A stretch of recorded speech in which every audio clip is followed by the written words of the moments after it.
So welcome to the November edition of the CMC Central Inspiring Math Minds, a virtual learning series. And today we are joined by Hilda Wright. Super excited. She's the president-elect of the California Math Council State Board, as well as a math coordinator 3 at the Kern County Superintendent of Schools office, and just a lover of math. Can tell you that for sure. And so we are in for a treat today. Um, Before we get going with Hilda, though, I did want to just take a moment and just thank all of our county office contributors and people that are helping us get the word out and help us identify great people to come speak um, up and down the Central Valley. And so just thank you to all of you if you are listening, and we appreciate you. And without further ado, Hilda, I'm going to stop sharing and I'm going to turn it over to you. Okay. Hi, everyone. It's so nice to see the names coming through the chat and recognizing some friends. I'm going to take a second, though. Cole, I'm going to play a video. So maybe when we get there, I just want to make sure that we can hear it. So maybe can you give me a thumbs up? Can you see my screen? Yeah, okay. So I'm glad that you guys were able to use the chat because I am going to ask you to participate here and there into the chat. It is a little hard. Can you still see my screen, friend? I Hold can on. see your desktop screen, but not your slide deck. Okay, hold on one second, everyone. I'm trying to move it. I have 3 screens going, so let me see if I could move it.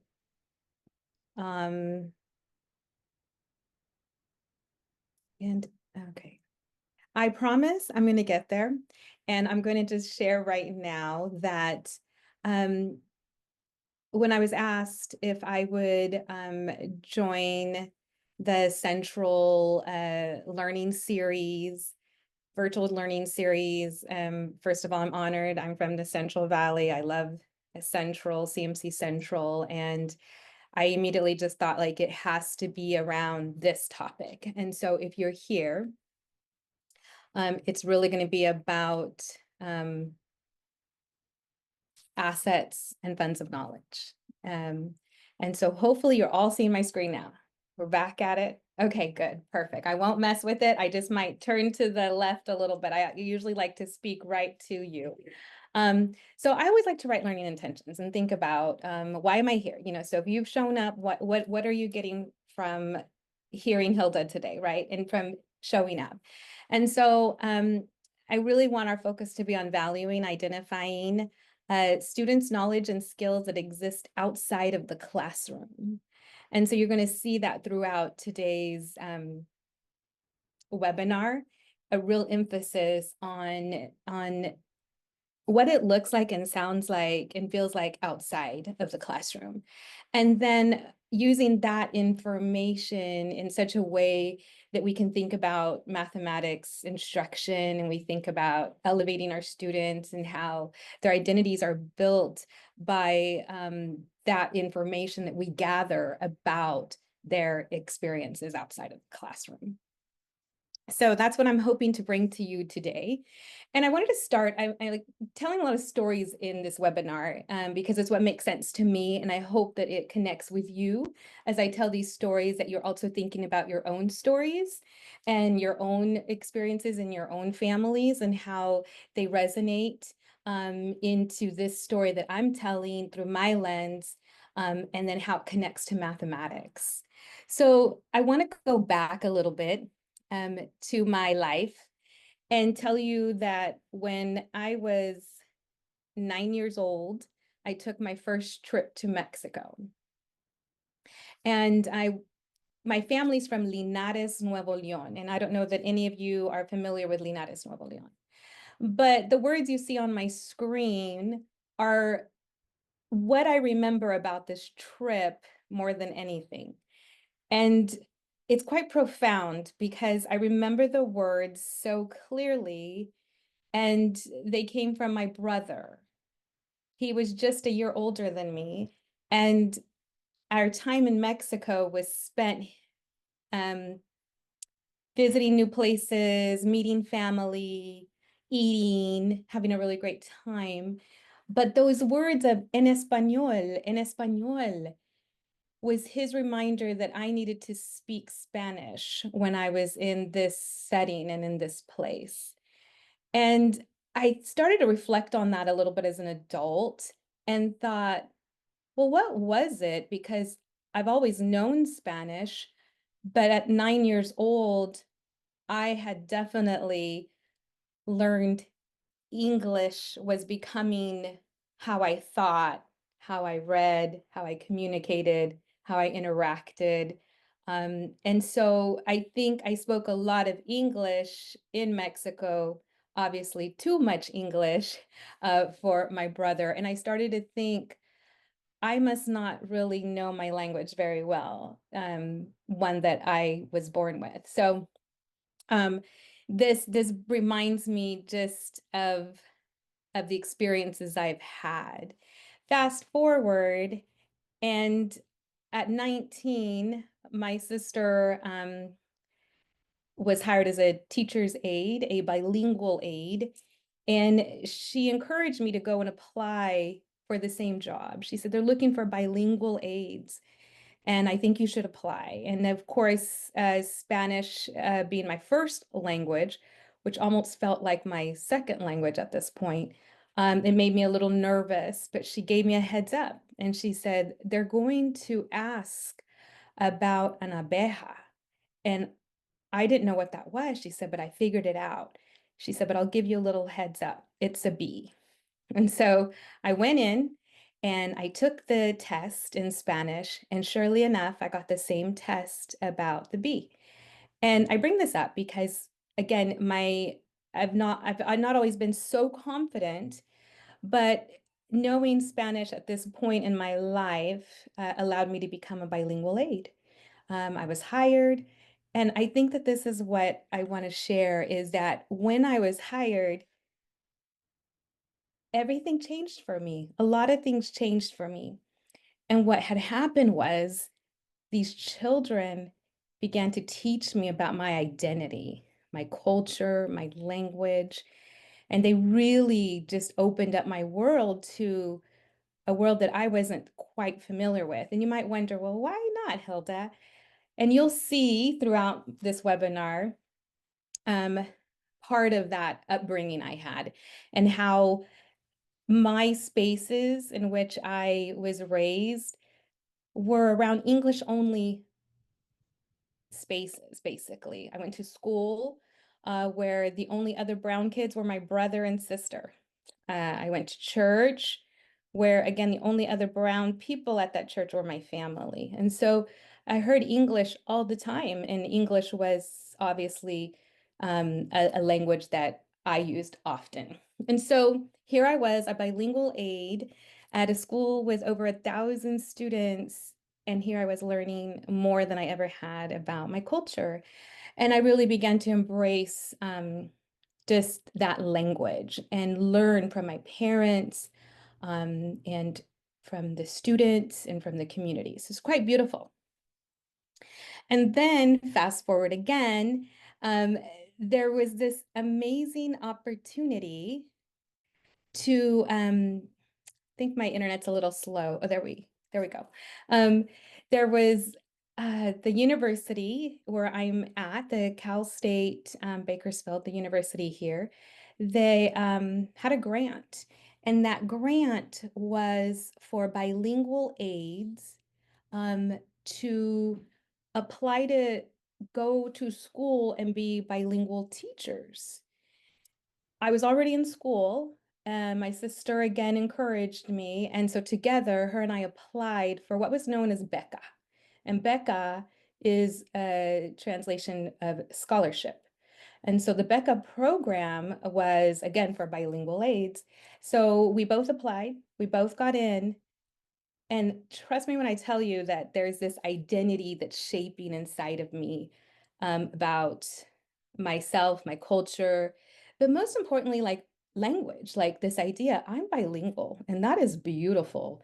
And wow, am I so lucky, right, to have this opportunity where I am being accepted into the university with a full ride scholarship. because of the languages I speak. And so it was, again, just quite beautiful.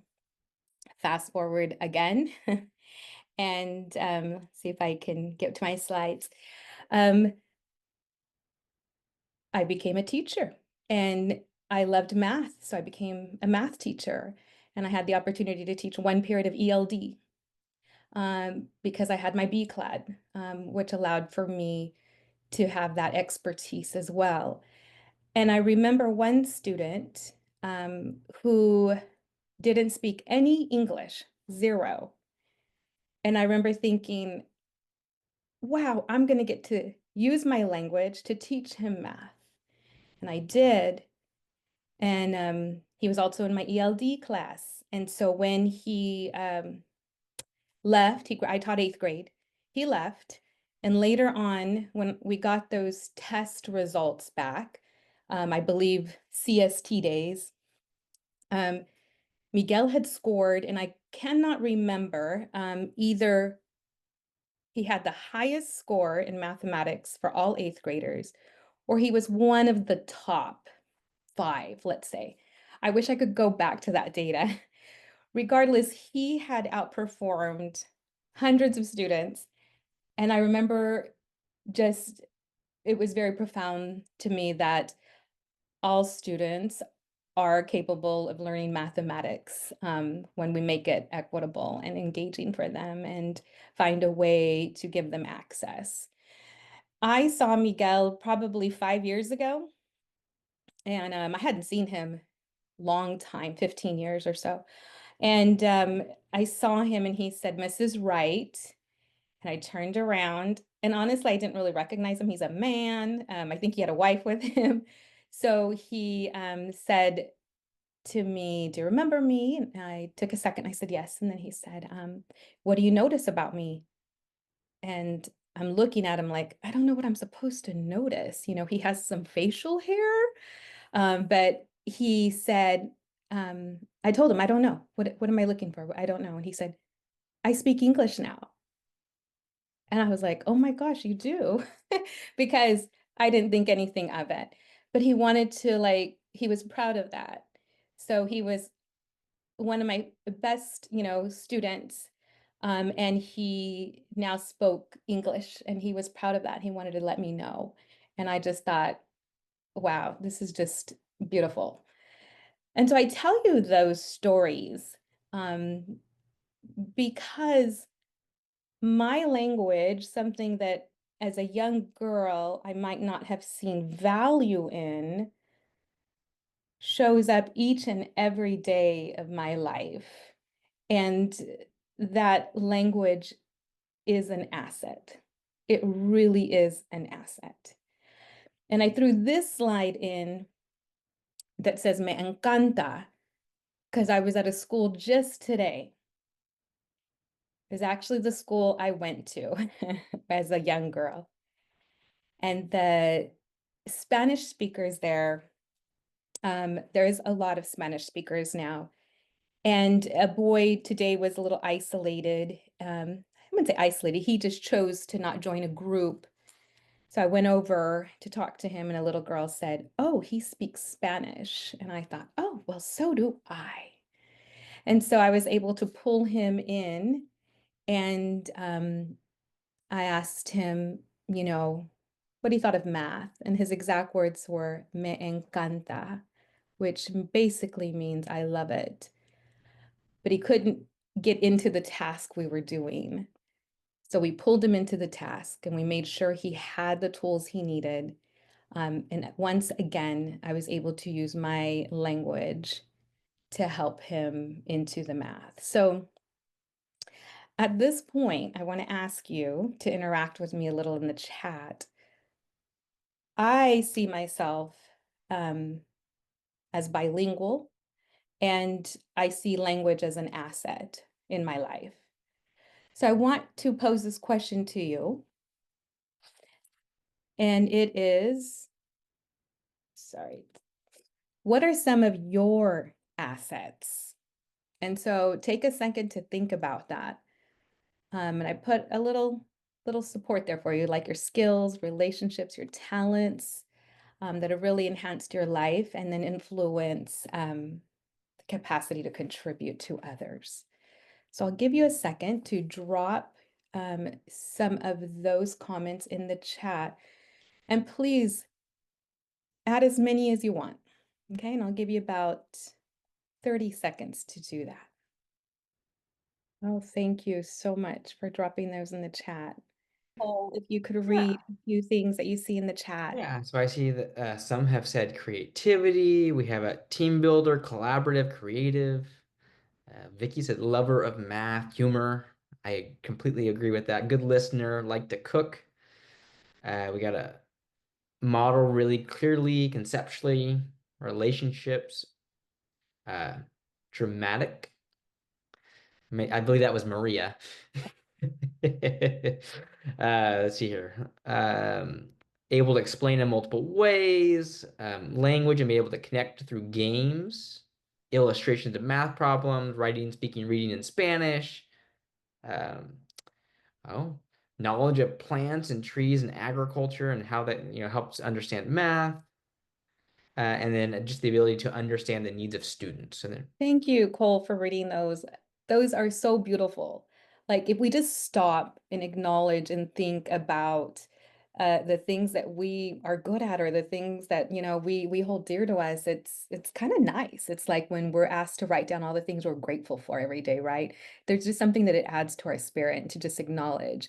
I want to be in the room with all of you. I want all of you to be my best friends. I want all of you to be at my Christmas dinner. Like, I just listening to Cole read off those lists, it's like, wow, what talented people I'm in this room with right now. And so thank you so much for sharing. And so when it comes to assets, and let's just see how this goes for me. I hope it's a little better. Um, the California Department of Education defines it in different ways. Like, you can go into the California Department of Ed, click on well, maybe do a little search on asset-based pedagogies, and it will give you, some reading for you, some additional links. I just grabbed a few pieces from the wording there, and one of those is just that it's really about the diversity that students bring into the classroom. And we know that not all our students are one size fits all, they're not all the same. And so they list, some of that diversity that I love the words they say here, and I bolded them, that add value and strength to the classrooms and communities. And I just love that so much. It's like, how can we see diversity as an asset? How can we see all these beautiful minds, all these beautiful differences, bring them together and make them be valued and be strong in our classroom culture, right? How do we bring that together? And although it acknowledges this isn't a whole entire list, we can think of all the many different um, pieces that make us, right? And I love where it says, and then we can move fluidly between several different groups. And I know that if you've went to different trainings around identity or around equity, you hear a lot about how we wear different identities and we're made up of different identities in different spaces. I'm a mom, I'm a wife, I'm a professional, I'm a crocheter.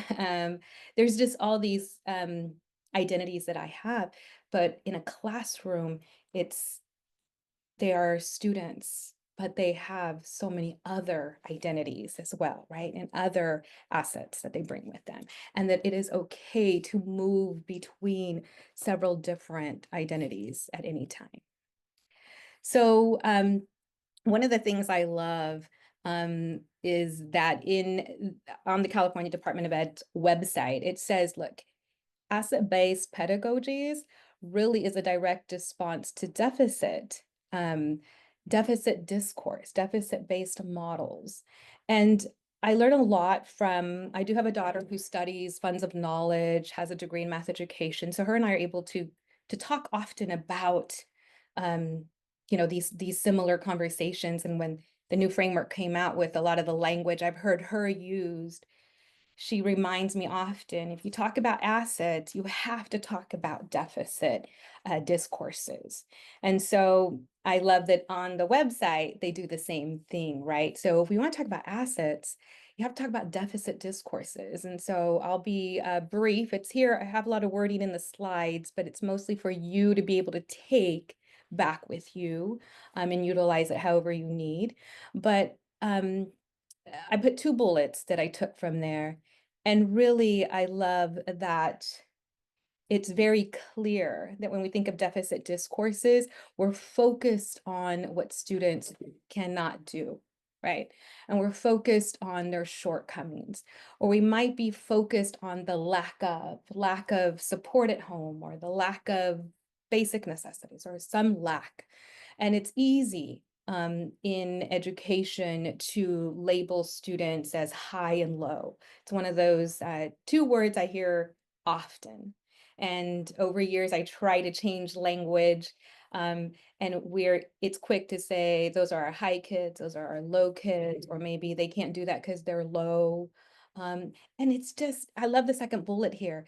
It's really about systems that have been in place for such a long time, right? It's how we talk, it's how we do business in schools, it's how we've looked at data, how we group our students. So it's just looking at high and low, for example. There's other things we could talk about right now, but it is just how we've done things for a while. And so just knowing what deficit language sounds like, or deficit discourse sounds like, will really help us focus on an asset-based approach. I've been practicing it.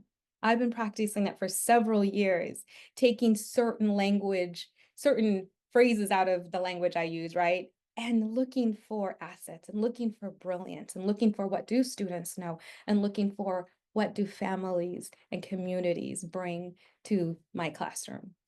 And so it's important to know that deficit discourse exists, and it's important to know that a lot of times it puts blame on others, okay? And with that said, I want to highlight the California Math Framework, because the California Math Framework, chapter 1 and 2 talk about equity and engagement. And when I say it talks about equity engagement, I guess I could just say it sets the stage for the framework. It shares the need for equity and engagement for all students, right, in California. It's the spirit of the framework, as I like to see it. But it's interwoven throughout all 14 chapters. So when you look at the California Math Framework, specifically chapter 2, they talk about the 3 dimensions of systemic change. The California Math Science, Computer Science, you can see the little emblem there. They are made up of a steering committee, but they're made up of all our county offices. And so recently they had a convening, and in that convening, this was the focus. The focus was on the 3 dimensions of systemic change. And what I'm hoping that you're noticing, I'm not sure if you can see your screen wherever you are. I know this is a webinar, but if you're able to see your screen, I would hope that you'd notice there in the blue, an assets-based approach. The other thing you'll notice is active engagement through investigation and connection, and cultural and personal relevance. And I love that the framework calls out we need change, and that these 3 are critical in changing the system that exists. And I absolutely love that it highlights asset-based approach. And so why would they do this? Why would the framework talk about systemic change in mathematics? Well, in chapter 2, the chapter starts with some data. Now, this data here was made by one of my colleagues in my office, and he added the 2 years that were missing, and then he removed some of the subgroups to show just a certain group here, certain group of students. And so what you'll see is 10 years, I think, 9 years worth of data. And I could ask you to do a notice and wonder, and I would highly, highly suggest that you do that. If you could take these slides with you after our session today and look at this in a deeper with a deeper lens. But what you'll notice is that the the data looks pretty similar across these 9 years. Like it doesn't change too much. You can see that obviously there was huge change in 2021 for certain groups, and you know why. We were in the middle of a pandemic, but I want us to focus on mathematics, and I want us to focus on our African American and Hispanic students, because when I look at those, the purple and the kind of pinkish reddish lines, I can see the consistency, um, and I'm not sure that I like that. I don't. I can tell you I don't like that. I'm a mom of 4 kiddos, and they're Afro-Latinos. They fit in both of these categories.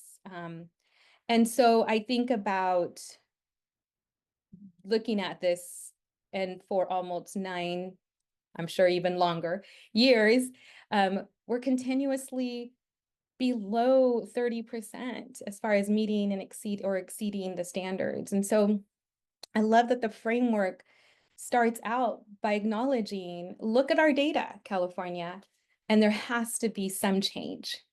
And part of that change is to look at students' brilliance and to look at their assets and to see them beyond the classroom and to value what they bring with them.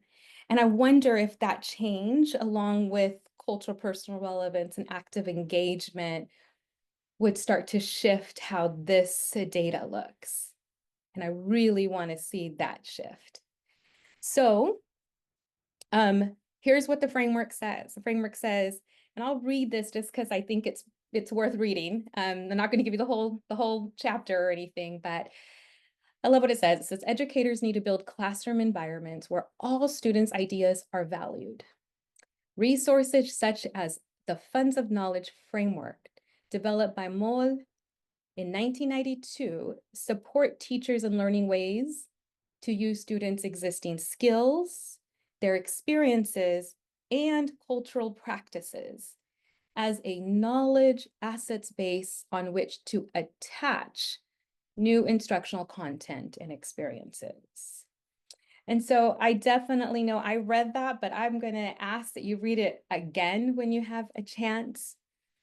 And the framework specifically calls out funds of knowledge. Now, funds of knowledge, I feel like we've heard funds of knowledge over the last few years a little bit more. This is the first time I think I'm really seeing it in a framework. And it's not something that I consider myself an expert in at all. I've learned a lot, but I love that it's in the framework. And I've turned to different people to ask about funds of knowledge and what does that mean? And yes, it's called out as an asset, part of an asset-based approach. And so I kind of want to share with you what it kind of means to me, how I'm interpreting it, and do it through a story again. So the word attach, I think, is kind of amazing. That's why I've highlighted it. And this idea that I can take my students' backgrounds, their culture, their lived experiences and attach it. I don't have to remove it. I don't have to get rid of it. I they can bring it in the door and attach it to my learning, right, in the math class. And so I just love this so much. And then I love that it adds, it can also help new learning stick, increase motivation, and then of course for more equitable outcomes, which is what we're looking for, right? And this idea of stick, I don't know how many times I've heard, they just don't get it, it doesn't stick. Or I've heard adults even say, I just didn't get that because it didn't stick with me. I don't remember, I couldn't get algebra, I couldn't get geometry, it didn't stick. And so I love that funds of knowledge is an opportunity for students to attach their learning to newer learning and then allowing it to stick. So I grew up on a rancho. Many of you know this if I've seen some people in the webinar that know me well. And so I found this picture and I thought, great, I'm very visual. And so I think about my life living on El Rancho, as we call it, and I'm pointing there to that garage. That garage has given all of us, and when I say all of us, my siblings, our children, my nieces, nephews, friends, such beautiful experiences. I asked my sister today, my older sister, how did you see math like on the rancho when we grew up? And she said, I always remember dad asking me to get him certain tools and certain wrenches, and he loved the ruler, and he talked about 5/16 and just all these fractions, right? And those of you that are familiar with tools, this might sound like something you've asked for someone in your home to give you, but she remembers specifically building things in this garage, and creating things in this garage and utilizing tools and supporting our father. And so one of the things, if you look to the right here, it's this little carrito. We call it a little carrito, like a little, you can put things in it and take it with you. He built that. He builds pretty much anything you can see. He'll build it. And so we're very blessed at home to be surrounded by what felt like nothing, but actually everything. And so I love this post that my daughter posted recently. And she says, a grafted tree on my walk this morning. And she had learned about how you can take a new tree into an old tree, right? And it's called grafting. And she could walk around the orchards and recognize and see something that she had learned about from my father. And so if I keep going, thinking about life on the rancho and thinking about how I grew up there as a school-aged young girl, just like the students I see now as I'm visiting classrooms each and every day, I think about all the things I learned, all the lessons I learned. And these are just a few pictures. Some are from the rancho, a couple I pulled off the good old World Wide Web. But I want to just kind of talk through these quickly. The first picture you see here, these orange orchards had been there for, I think, 60 plus years, and they were getting torn down. And to me, that was kind of heartbreaking because my whole life, my dad's lived out there 40 plus years, my whole life, I've seen these oranges. But what was fascinating, I had taken coworkers with me out there, and we got to see the workers. They said, we're saving this tree. I said, well, why are you saving this tree? And they said, because it's actually a new tree. This tree isn't old like the others. And they showed how they dug it up and how they wrapped it in some burlap, I think, and potato sacks is what I think they called it, and how they were going to transport this into a new field where they were planting new baby trees. That's that picture. Here is a frost fan. This is not one from the rancho, but a sample.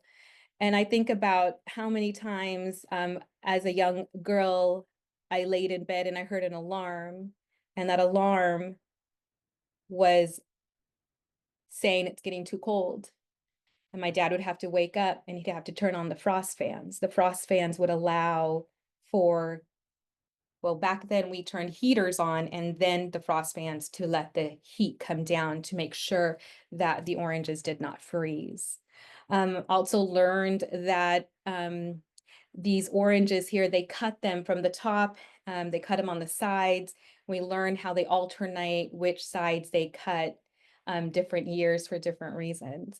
And we learned a lot about the reservoirs. The reservoir is just down from the house, and my dad turns that water off every night. Every night he goes to turn the water off at the reservoir. And so I show you these images, I tell you these stories, just to give you a sense of when we talk about families, culture, backgrounds, communities, and you're going to see that in the framework over and over and over and over again, right? It's like, this is an example. This is Hilda's example of what that feels like, what my life and lived experiences look like in my world. Yours will be different, maybe the same, but it will be different, right? So I look at these pictures here. This is my nephew, little Mackay, and there's a whole new generation, his grandkids that come through this ranch. and who learn so many beautiful things about living on the rancho. And little Mackay, he goes to visit often, and he loves his grandpa, and he learns many, many, many things. And I'm not sure if I'm going to be able to play this 45-second video, but I'm going to try. And let's see if you can hear it. This is Mackay on the rancho. What I want you to notice, I question him. Hopefully you can hear the question, but I want you to notice more than anything, if you're able to see your screen wherever you are, watch how he's pulling the oranges off the trees. And oranges. You see, what is it again? What do you see? One orange is like that, and they're all weird. Which one is weird? Can you show me? No. Oh, that one. So you said you saw leaves, oranges. This one's almost good. Can I ask you one more question? One more question. How many oranges do you see? 3, 4, 5. That's why I see 5. You see 5? How many do you think are in the tree? How many do you think are in this tree? 100? $100,000,000. How many? 1,000,000 trees. Million thousands? Trees and Okay, so I hope you guys were able to hear a little bit of that. I was focused on asking Mackay how many oranges were in this tree. Clearly, I know he's not going to count every single orange. But being a 5-year-old, I was curious. I think he might have been, I think he's around 5 there. I wanted to know if he could count and he could understand quantities a little bit. But I'm hoping that you noticed how he pulled off the oranges. And the reason I want to bring attention to that is because his grandpa had just taught him how to pull the oranges. Because if you've ever tried to pull oranges, again, I don't know who has, but when you try to pull them straight, it's hard. It's hard. You kind of can't get them off. And so his grandpa had just taught him that you have to fold it up. And so he was so focused on folding them up when I'm talking to him. But I thought this is exactly what funds of knowledge is. It's that beautiful transfer of knowledge, right? And yes, I could focus on how many oranges. He's also learning about how to properly remove an orange. And although it might seem so little, that is exactly what funds of knowledge is. And so I love he understood quantities, because that's still what I was looking for. He said 100,000 million, was it? I can't remember, but he understood these very, very large quantities. And so I want you to take, I want you to take my stories I shared with you as an example. I've said this already. As an example of what it means when we're thinking about students' assets and students' funds of knowledge and how it connects to their lives. This is Mackay, my nephew, but Hilda Wright lived there every single day of her life in elementary, middle school, and high school. And so what did that mean for me? How does this connect to math? Why is the framework saying it's so important to tie families, communities, lived experiences, culture backgrounds, and language into the math classroom? Let me show you how it shows up, because it's really quite beautiful.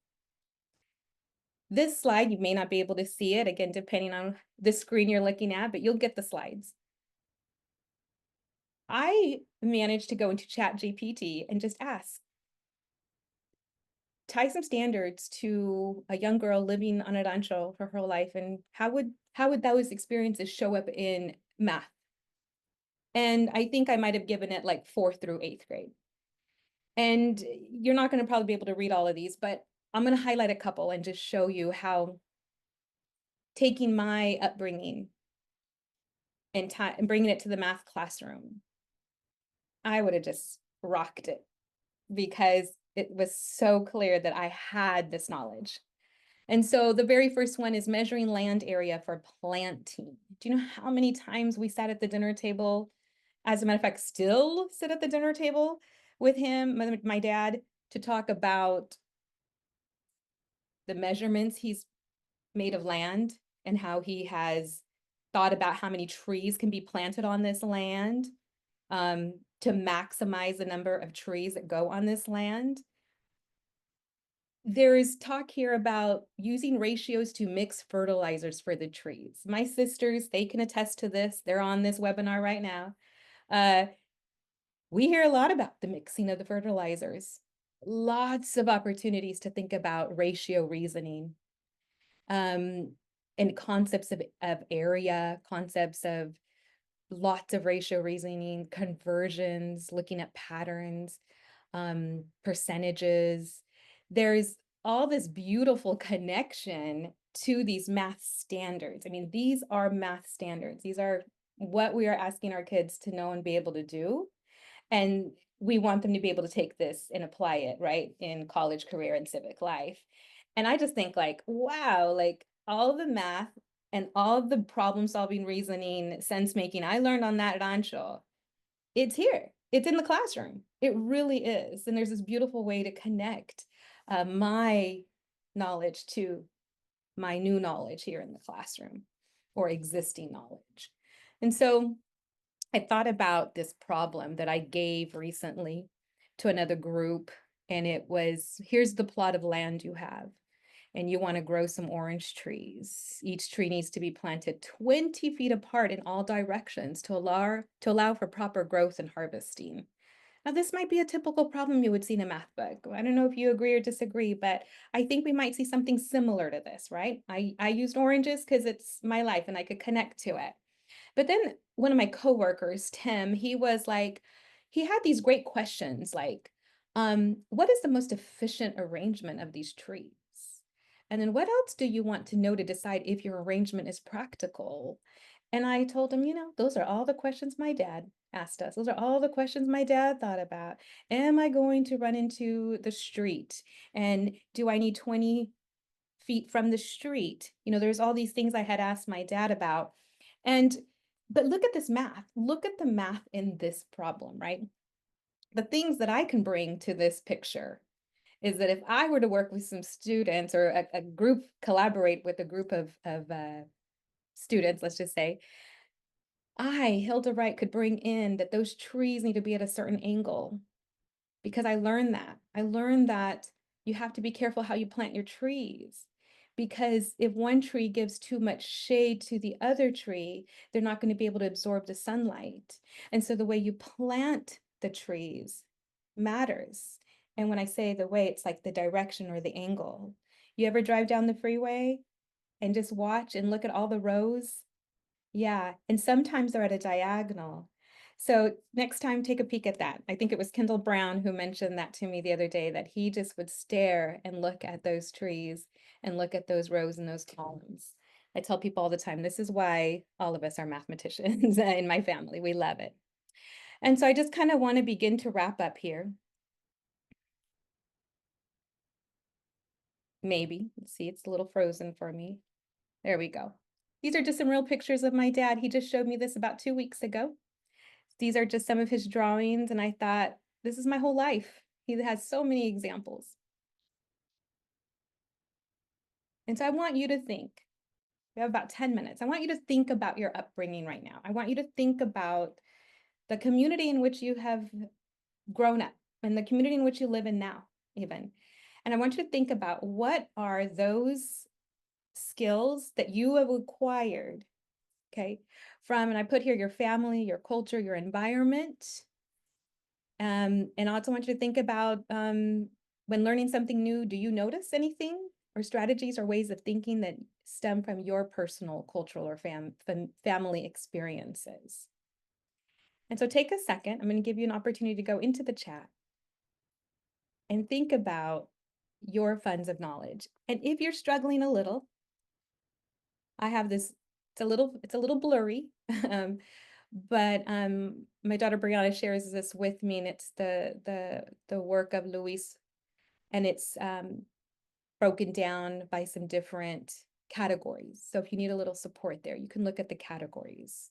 So think about what are some of your unique skills and your funds of knowledge you've acquired from your family, culture, or environment? So again, what are your funds of knowledge?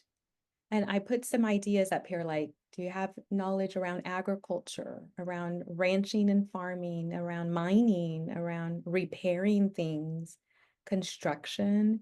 Maybe you have some business knowledge, household management, budgets. Maybe you have knowledge around medicine, folk medicine. We did have somebody in the room once when we showed this. They had traveled to the Amazon and they would study the different medicines and the different cures that the medicines, what the medicines would cure. It was really quite amazing. And I hope that you're taking this time to just reflect and ponder a little bit, because I know it's hard to sometimes ask, like, what are you good at? Or what are the things that you bring to the table? But take this time, own it, make this your humble, like, acknowledgement of those things that are really important to you. And so I'm going to read a few of them. I love this. This one is event planning, budgeting, predicting how much food and drink to buy. Now that is a skill, Melissa. I love that. And you are so needed, like, everywhere. We sometimes make way too much food. I don't know how we can't figure that. I feel like we cook for 500 people and there's only like 5 of us sometimes. Gloria mentions making flour tortillas. Wow, Gloria, I'm gonna have to come over and, get some. And she only used her hands to measure the amount of lard. Exactly. Like, those are just some beautiful things we've learned. And yeah. This one says, Dad used to make me help him fill out his time cards for all the ranch workers. And thank you, Maria, for sharing. And I imagine you learned so much about numbers and being flexible with numbers and rates and whatnot. And then this one from Melissa says, being the youngest, I've learned that I need to communicate more. Therefore, as a teacher and leader, I collaborate and I communicate well.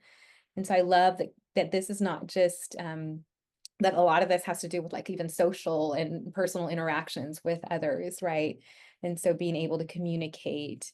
And then if I wanted to go somewhere, give me a math riddle that would take all night to figure it out, and I would paste it on his door in the morning.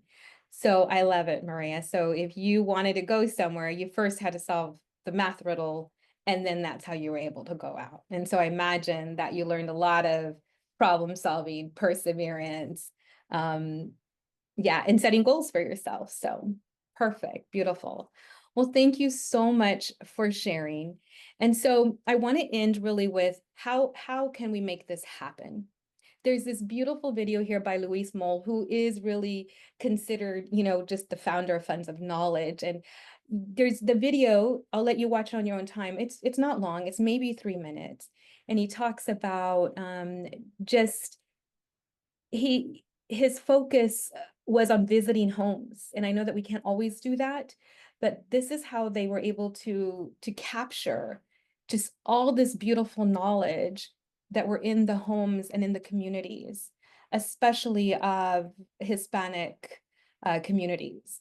And you must watch him. He's, like I said, I'm no expert here. I just know that he is definitely an expert.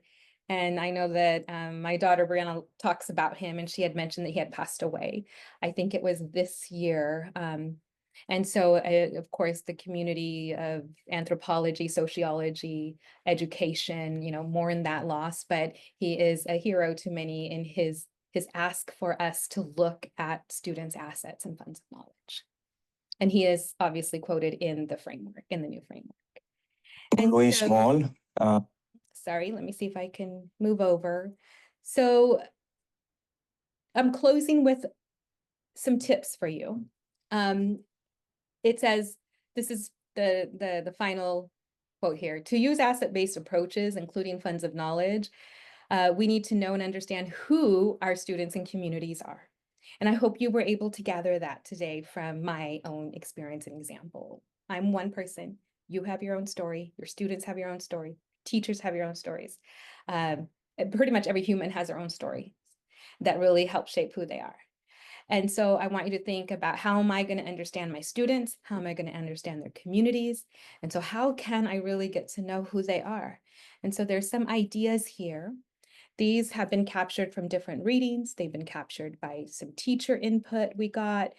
This is not, this list could go on and on forever. And I just wanted to give you a few examples to think about.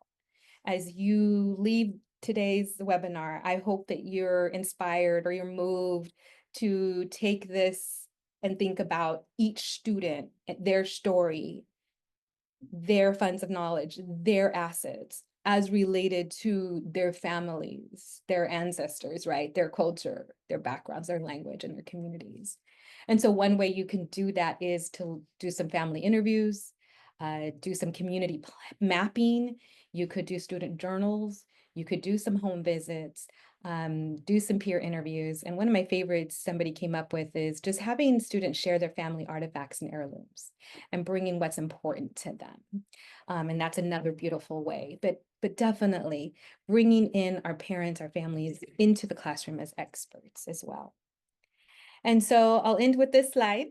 Well, I have one quote after this. The 2023 California Math Framework also talks about the 5 components. I'm not here to talk about the 5 components, but I did want to highlight that one of those components that is critical for math teaching and learning is social justice. And social justice is broken up into 2 parts. And the first one there ties directly to what we've been talking about in this webinar.